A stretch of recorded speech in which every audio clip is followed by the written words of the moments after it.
Dans le psaume 13, on voit que c'est une question de temps. Qu'est-ce qui est une question de temps?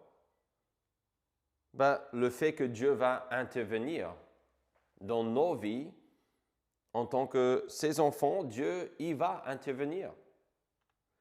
Dieu est celui qui délivre, qui sauve, qui est bon, qui fait du bien. Et nous le savons. Mais David est dans une période de sa vie où lui, il se demande jusqu'à quand. 4 fois, il le dit, jusqu'à quand. Il parle d'être oublié, qu'il ne voyait plus la face de Dieu, d'avoir des chagrins, etc. Et il se pose cette question plusieurs fois parce qu'il veut que Dieu intervienne dans sa vie. Il dit, jusqu'à quand, Éternel, m'oublieras-tu sans cesse? Jusqu'à quand me cacheras-tu ta face? Ce que David veut savoir est combien de temps Dieu va-t-il le faire patienter avant d'intervenir en sa faveur. J'ai pensé aussi, en étudiant ce psaume, j'ai pensé au méchant qui est décrit dans le psaume 10, parce que dans le verset 11, ce méchant ou non-croyant, il faut savoir, évidemment, ce méchant n'est pas un enfant de Dieu. Il dit en son cœur, Dieu oublie, il cache sa face, il ne regarde jamais. Donc la différence entre le méchant et ici David est que David se demande, mais quand est-ce que Dieu va intervenir? Tandis que le méchant ou les non-croyants, évidemment, c'est normal, vu leur croyance, leur point de vue, de dire que Dieu n'intervient pas, puisqu'ils pensent que Dieu n'existe pas, ou ils disent que Dieu n'existe pas. Et ça, c'est vrai du méchant qui agit avec arrogance dans le psaume 10. Il dit qu'il n'y a point de Dieu aussi. Dieu oublie. Et donc, il dit toutes ces choses.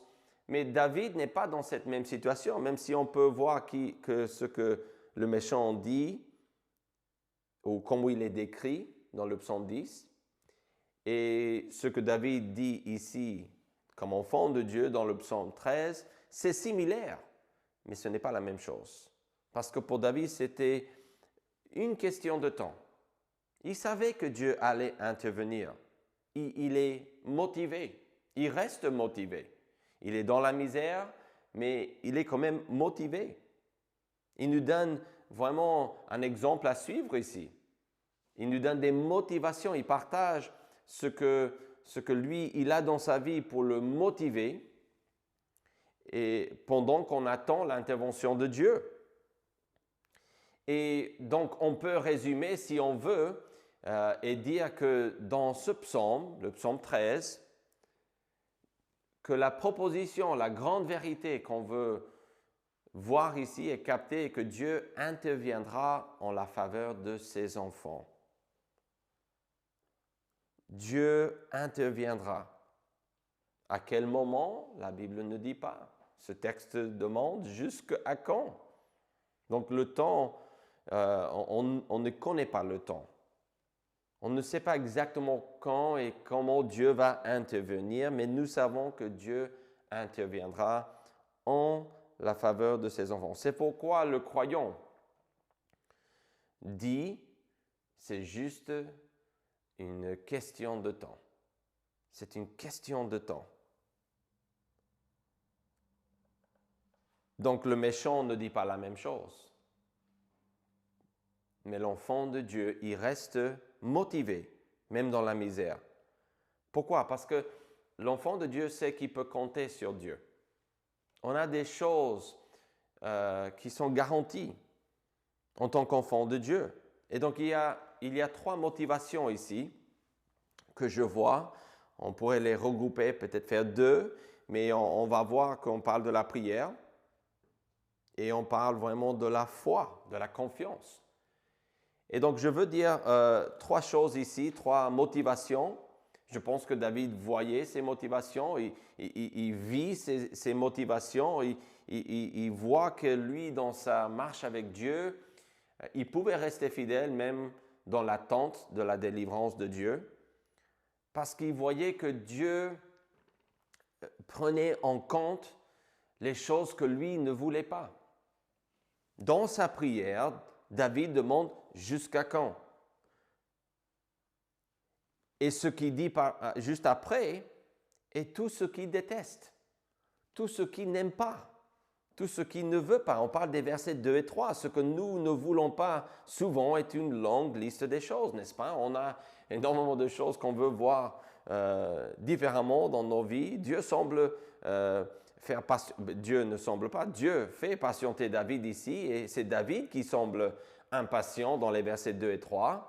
Mais en réalité, il ne fait qu'exprimer ses douleurs qui vivaient dans ce monde déchu. Alors, David avait quoi comme expérience ici?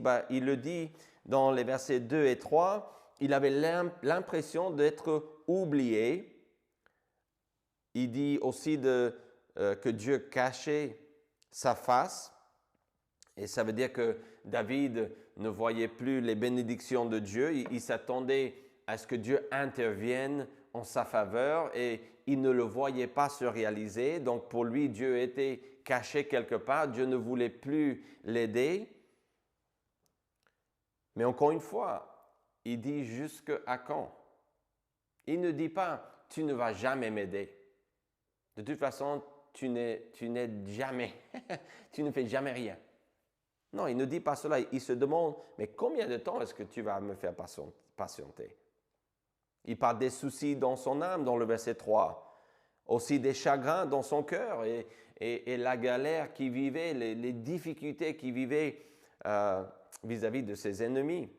David ne voulait plus tous ces problèmes qui viennent dans ce monde ou qui font partie de ce monde maudit. Et donc ici, David, il réalise que Dieu prend en compte ce que nous détestons. C'est-à-dire que Dieu est à l'écoute. On parle de la prière, ici dans les versets 2 et 3.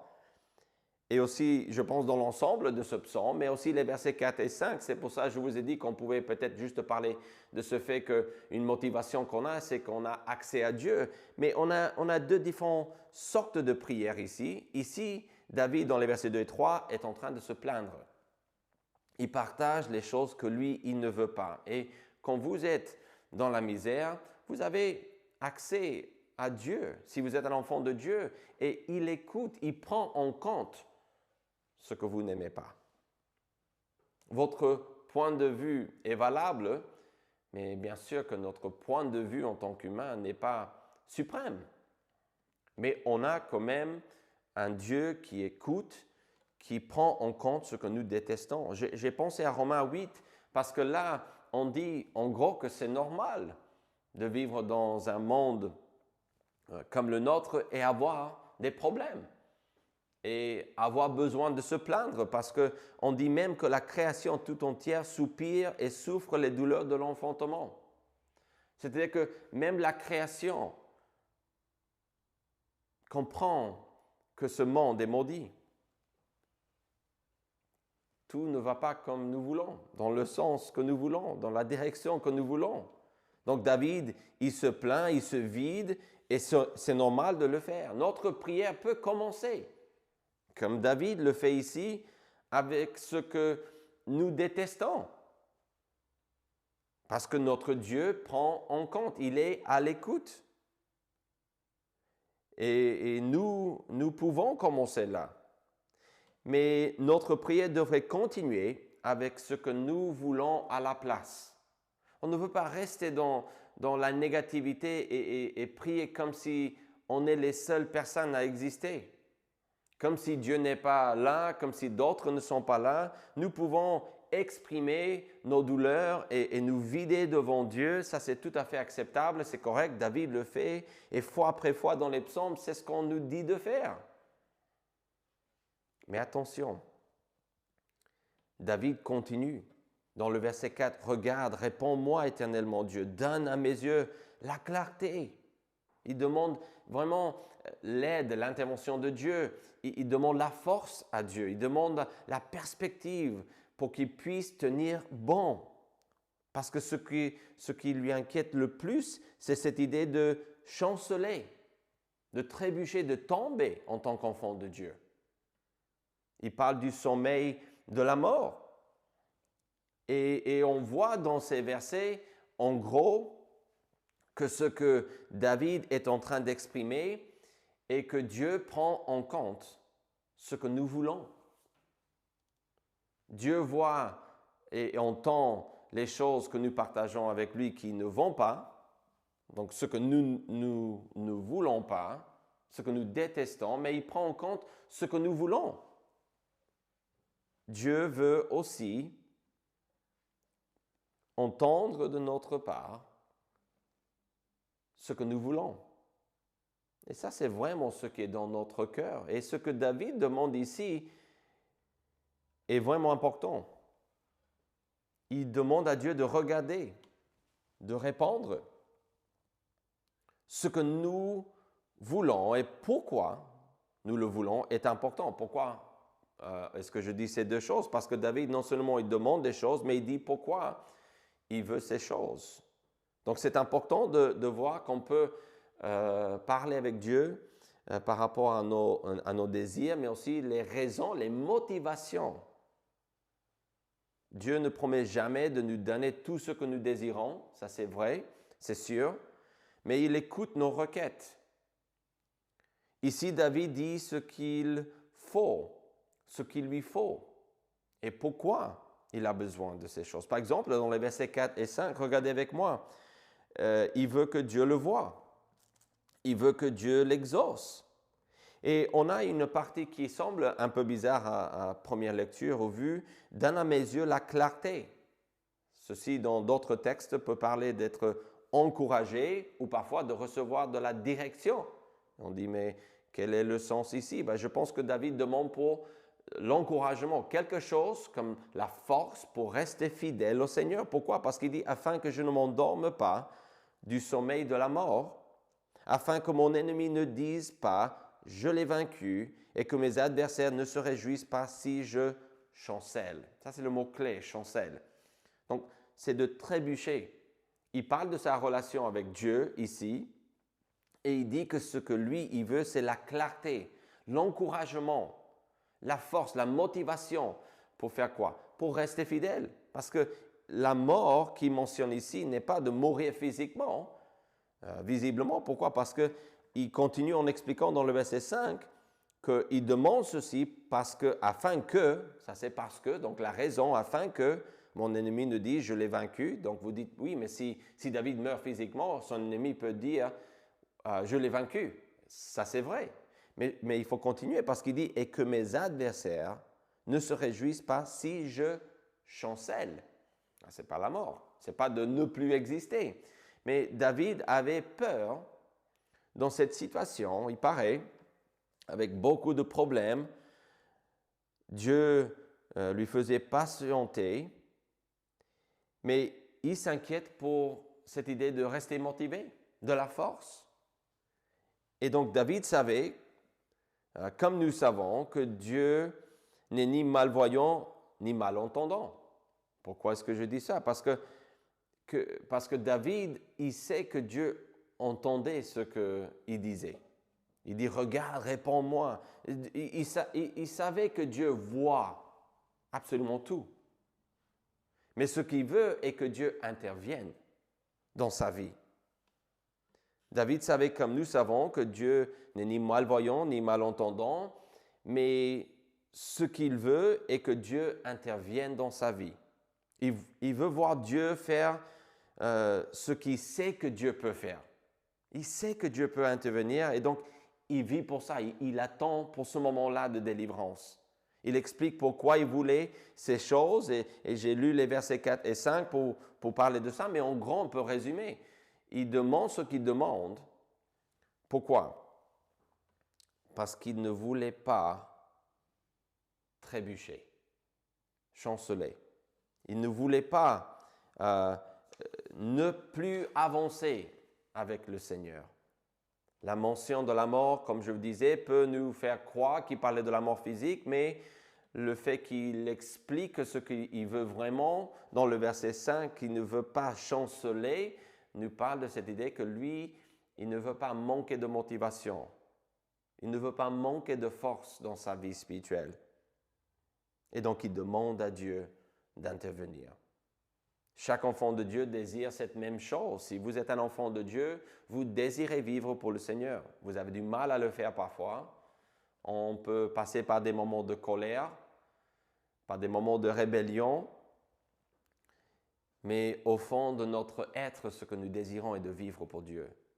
Alors, est-ce que Dieu voulait, pas Dieu, mais est-ce que David voulait plus que de rester fidèle et peut-être d'attendre à l'infini, jusqu'à quand il demande, et puis il demande la clarté, l'encouragement pour continuer à rester fidèle au Seigneur, malgré les problèmes, si vous voulez. Mais est-ce qu'il voulait plus que ça? Bien sûr que oui. Il ne voulait plus être embêté par ce monde qui est maudit. Jusqu'à quand exprime cette idée que lui, il voulait plus que la force, il voulait la délivrance aussi. Mais dans ses requêtes et dans ses explications, c'est la clarté qu'il demande qui est vraiment propre de cette idée que ce que David voulait le plus était de rester fidèle, de rester motivé dans sa relation personnelle avec Dieu. Donc, il voulait la force de pouvoir faire ce que Dieu veut, même quand tout dans sa vie était un désastre. Donc, il voulait rester fidèle. Mais il y a une dernière motivation qu'on a ici, quelque chose que David dit, qui nous aide à comprendre qu'on peut aussi nous rester motivés comme David, fait preuve de le faire ici dans ce texte, bien sûr. Il veut rester motivé, et on le voit dans le verset 6, parce qu'ici, dans le verset 6, nous voyons ceci que David dit. « Moi, j'ai confiance en ta bonté, j'ai de l'allégresse dans le cœur à cause de ton salut. Je chante à l'Éternel car il m'a fait du bien. » Une grande motivation pour rester fidèle vient de notre vécu avec Dieu, notre temps passé près de lui. Notre confiance en la bonté de Dieu veut dire que nous pouvons rester fidèles même quand tout ne va pas, car nous savons que Dieu est bon à l'infini. Nous savons que Dieu est bon. Alors, qu'est-ce qui nous motive pendant les moments d'attente pour l'intervention de Dieu en notre faveur? Qu'est-ce qui fait que moi, je peux vous encourager en tant que pasteur à rester fidèle au Seigneur? Peu importe ce que vous vivez. Comment est-ce possible de dire ou de vous demander de faire une telle chose? Parce que Dieu est bon. Parce que Dieu est délivreur. Et parce que Dieu s'est déjà montré bon dans nos vies, n'est-ce pas? Et c'est ces choses-là qui nous motivent finalement. Oui, le fait de prier et dire à Dieu tout ce qui ne va pas, c'est une motivation, ça aide, ça nous fortifie, je pense. Le fait de pouvoir demander à Dieu, de lui dire ce que nous voulons vraiment, de savoir que Dieu écoute ces choses, ça nous aide, ça nous fortifie, c'est sûr. Mais David, il insiste sur 3 choses à la fin dans le verset 6. Donc il dit ce qu'il n'a pas, il dit ce qu'il voudrait avoir, mais finalement il dit ce qu'il a. Moi, j'ai confiance. J'ai confiance. J'ai de l'allégresse. Et il dit aussi qu'il a aussi un chant. Il dit, je chante à l'Éternel car il m'a fait du bien. Donc David passe de ce qu'il n'a pas, et ensuite à ce qu'il veut, à ce qu'il a en permanence. Ce qu'il avait. En tout cas, il avait accès à ce qu'il mentionne dans le verset 6. La bonté de Dieu. Dieu est bon. Il est toujours bon. C'est toujours là et comme ça. David avait de l'espoir. Pourquoi? Parce que Dieu est bon. Il le dit. J'ai confiance en ta bonté. Qu'est-ce qui fait que je peux rester motivé dans la misère? Dieu est bon. J'ai accès à sa bonté. Si vous connaissez Dieu, vous savez que Dieu est bon. Et si vous savez que Dieu est bon, même dans les difficultés, vous n'allez pas être découragé. C'est ce rappel de sa bonté qui nous aide à rester motivés, à rester fidèles fort en notre foi. Mais aussi, il dit, j'ai de l'allégresse dans le cœur, donc le salut de Dieu. Ce qui motivait David aussi était le fait que Dieu est délivreur, il est sauveur, il intervient. Et ça est quelque chose qui réjouit le cœur. C'est pour ça que David a de l'allégresse. Mais comment? Mais David savait que Dieu est bon, ça c'est sûr, il le dit d'abord, mais ensuite, il dit que Dieu aussi est délivreur. Et il comptait sur lui pour le délivrer. Dieu ne promet pas de le faire tout de suite, on ne sait pas comment Dieu va le faire, mais en attendant, on voit ici que David avait une force, il avait cette motivation de rester fidèle et d'attendre patiemment pour la délivrance de Dieu, pour que Dieu intervienne en sa faveur. Mais on sait qu'il est délivreur. Et donc notre espoir, notre joie, notre motivation vient de là, notre force en continu peut venir de là. Mais il parle aussi d'une dernière chose, je chante à l'Éternel car il m'a fait du bien. Vous savez ce qui nous aide à rester motivés, c'est le fait que nous savons que Dieu est bon, oui, que Dieu est délivreur, oui, mais c'est plus précisément ce qu'il dit à la fin, car il m'a fait du bien, qui change nos vies. Comment est-ce que je sais que Dieu peut intervenir en ma faveur? Parce qu'il l'a déjà fait. Si vous êtes un enfant de Dieu, vous pouvez voir facilement comment Dieu, dans le passé de votre vie, comment il est intervenu en votre faveur. Et si vous ne pouvez pas vous rappeler des choses que Dieu a fait en votre faveur, ça, ce n'est pas la faute de Dieu. Ce n'est pas la faute de Dieu. C'est à nous de noter les choses que Dieu fait pour nous et comment il intervient, comment il nous sauve, comment il nous encourage, comment il change les situations, comment il nous fortifie parfois sans changer les situations, etc. David dit, Dieu, tu t'es montré bon et je sais que tu peux le faire à nouveau. Je sais que tu vas le faire à nouveau. J'ignore quand, mais je sais que tu vas le faire. Dans le psaume 118, et le verset 5, on dit, du sein de la détresse, j'ai invoqué l'Éternel. L'Éternel m'a exaucé, m'a mis au large.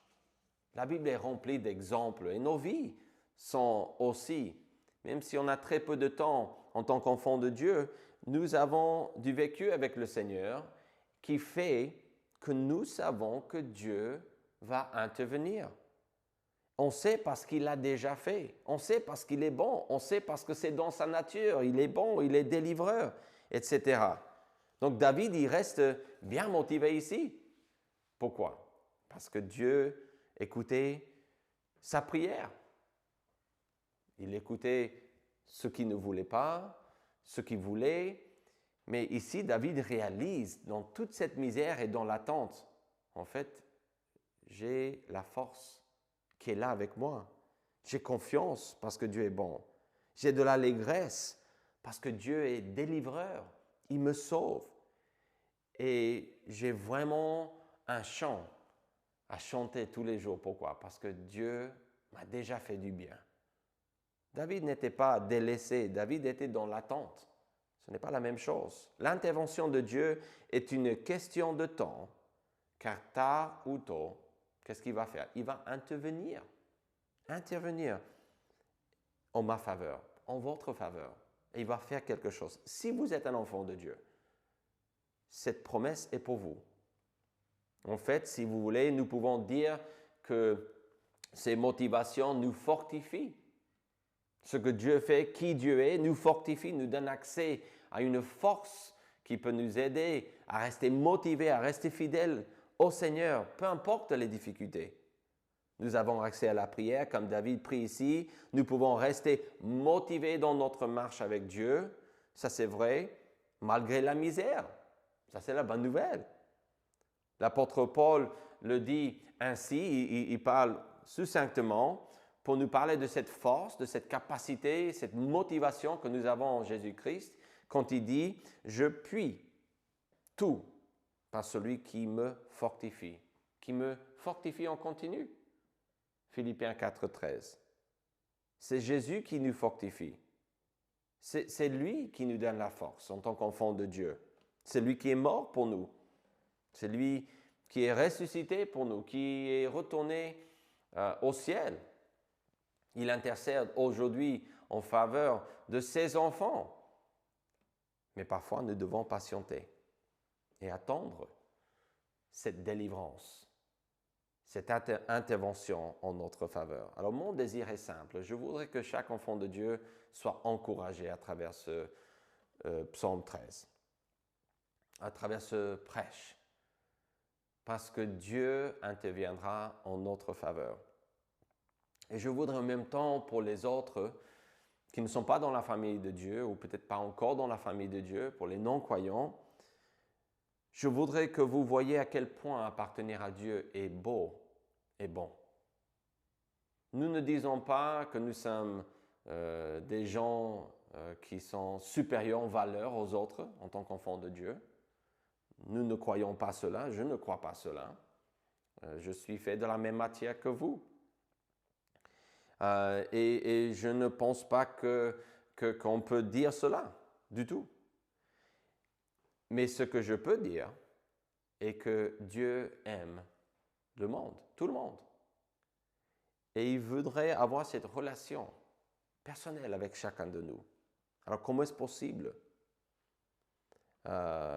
Comment rester motivé? Comment est-ce possible de rester fidèle au Seigneur et de rester motivé dans ma relation personnelle avec Dieu? Donc pour les enfants de Dieu, je reviens et je dis ceci, car Dieu écoute toutes nos prières. Il écoute nos prières et nous savons que son intervention en notre faveur est juste une question de temps. Pourquoi? Parce qu'on l'a déjà vu faire du bien pour nous dans le passé. Il nous a déjà délivrés dans le passé. Et David le dit aussi, jusqu'à quand? Il ne dit pas, tu ne le feras jamais. Il dit, jusqu'à quand? Et nous pouvons dire la même chose. C'est une question de temps.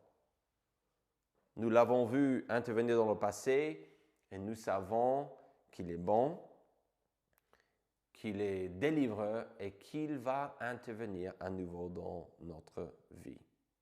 C'est ça, être un enfant de Dieu. C'est ça, appartenir à Dieu. Quand on est dans la famille de Dieu, l'aide, la force, l'encouragement, je pense dans un sens, on peut dire, en tout cas une extension de ce que nous voyons ici avec ce que David est en train de vivre dans la misère. Il est confiant, il a cette motivation, il a cette force. Donc on peut dire que ce psaume nous pousse dans la direction de Philippiens 4, 13 qui dit que je puis tout par celui qui me fortifie. Donc c'est-à-dire que la force est toujours là. On n'a pas toujours la réponse qu'on veut, mais Dieu, en attendant, est là avec nous. Ça, c'est sûr. On a accès à cela. Mais être un enfant de Dieu est un cadeau que Dieu nous donne par sa grâce. N'importe qui peut devenir un enfant de Dieu par la repentance et la foi en Jésus-Christ. Père Céleste, je prie que tu nous permettes, par ta force, de rester fidèle, de rester motivé dans notre relation personnelle avec toi. Je prie que tu me pardonnes de mes péchés, que tu me permettes, Seigneur, de rester fidèle malgré les difficultés et les problèmes que j'ai dans ma vie. Je prie que je puisse, Seigneur, venir devant toi et prier, me plaindre devant toi, te donner ma liste des choses que je veux, mais aussi, Seigneur, de te demander de me fortifier, de m'aider à ne pas chanceler comme David le fait.